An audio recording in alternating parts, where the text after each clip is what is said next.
नमस्कार। आज के वीडियो में हम लेकर आए हैं हिंदी विषय की जो बेसिक चीज़ें हैं वो हिंदी में विराम चिन्ह है उसका विशेष महत्व होता है। आज हम विराम चिन्ह का अध्ययन करेंगे। तो सबसे पहला हमारा जो विराम चिन्ह है वो है पूर्ण विराम। पूर्ण विराम है वो कहाँ प्रयोग होता है इसका हम अध्ययन करेंगे। तो इसका प्रयोग वाक्य के अंत में किया जाता है। पूर्ण विराम है, इसका प्रयोग वाक्य के अंत में किया जाता है। इसे खड़ी पाई भी कहते हैं। इस चिन्ह का प्रयोग एक विचार के पूरा होने के बाद किया जाता है। जैसे राम लिखता है, राम घर गया आदि। तो पूरा वाक्य पूरा होने के बाद इस विराम चिन्ह का प्रयोग किया जाता है।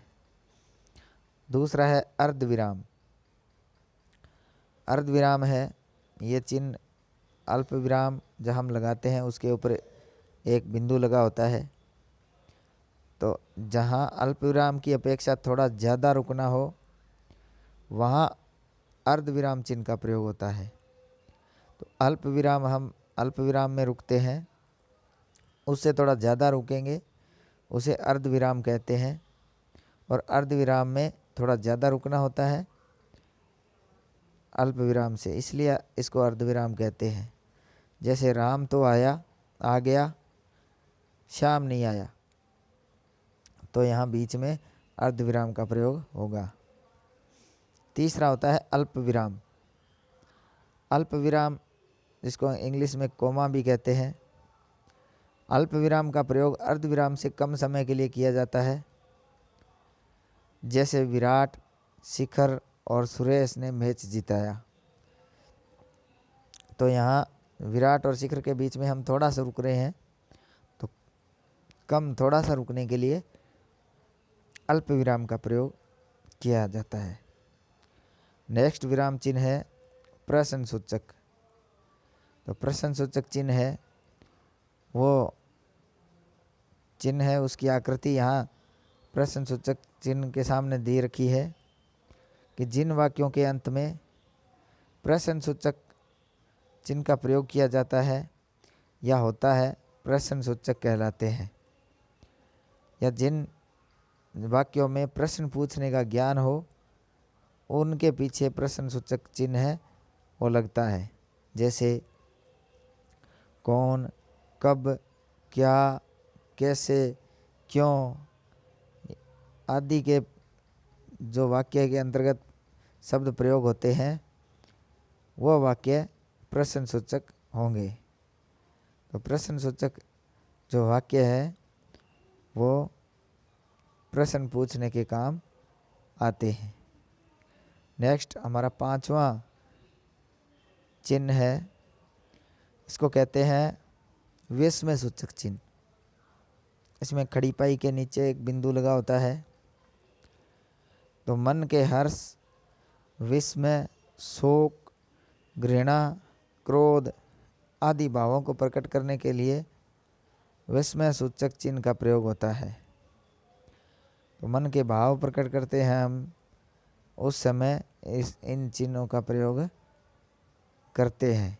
जैसे अरे मैं तो भीग गया, हाय राम ये क्या हो गया, इस प्रकार के वाक्य आएंगे। वहाँ पर प्रश्न विस्मय बोधक जो चिन्ह है वो प्रयोग होता है।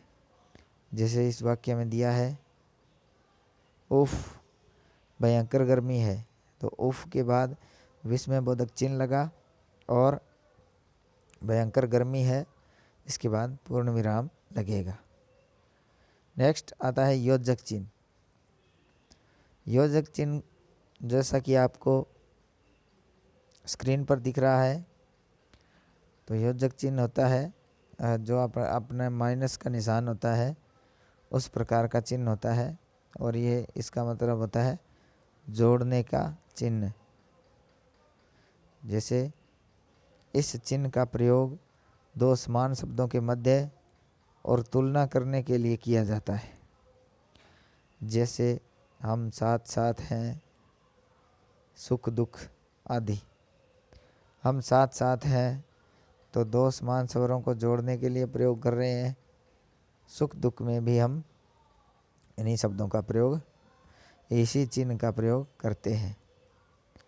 नेक्स्ट जो चिन्ह है 7वां, वो है निर्देश चिन्ह। निर्देश चिन्ह में जो योजक चिन्ह है वो थोड़ा उससे लंबी होती है। निर्देश चिन्ह के अंतर्गत क्या दिया है, इस चिन्ह का प्रयोग किसी विषय या किसी विषय या शीर्षक के बाद उसका विस्तार बताने के लिए किया जाता है। किसी विषय या शीर्षक का विस्तार बताते हैं तो उस समय निर्देश चिन्ह का प्रयोग किया जाता है। जैसे अध्यापक, फिर निर्देश चिन्ह लगाया, तुम जा सकते हो। तो यहाँ किसी को आज्ञा दे रहा है और बीच में जो रुक रहे हैं ये आज्ञा दे रहे हैं, निर्देश दे रहे हैं, तो ये निर्देश चिन्ह का प्रयोग यहाँ किया जाता है। नेक्स्ट आता है 8वां, उद्धरण चिन्ह। उद्धरण चिन्ह में जो सिंगल कोमा होती है, एकल, और जो डबल वाली होती है उसको भी डबल उद्धरण चिन्ह है, इसको कहते हैं। एकल और सामूहिक जो दो होती है, ये आपके उद्धरण चिन्ह है। जब किसी कथन को जैसा का तैसा उद्धृत किया जाता है तो इस चिन्ह का प्रयोग किया जाता है।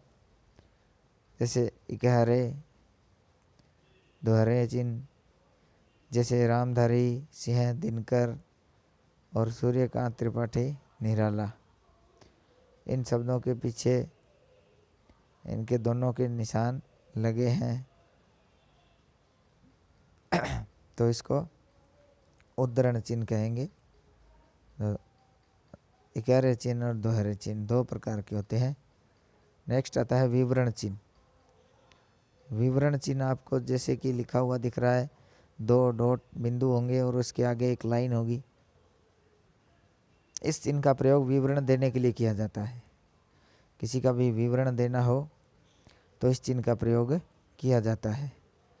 जैसे 4 पुरुषार्थ, तो 4 पुरुषार्थ है धर्म, अर्थ, काम और मोक्ष।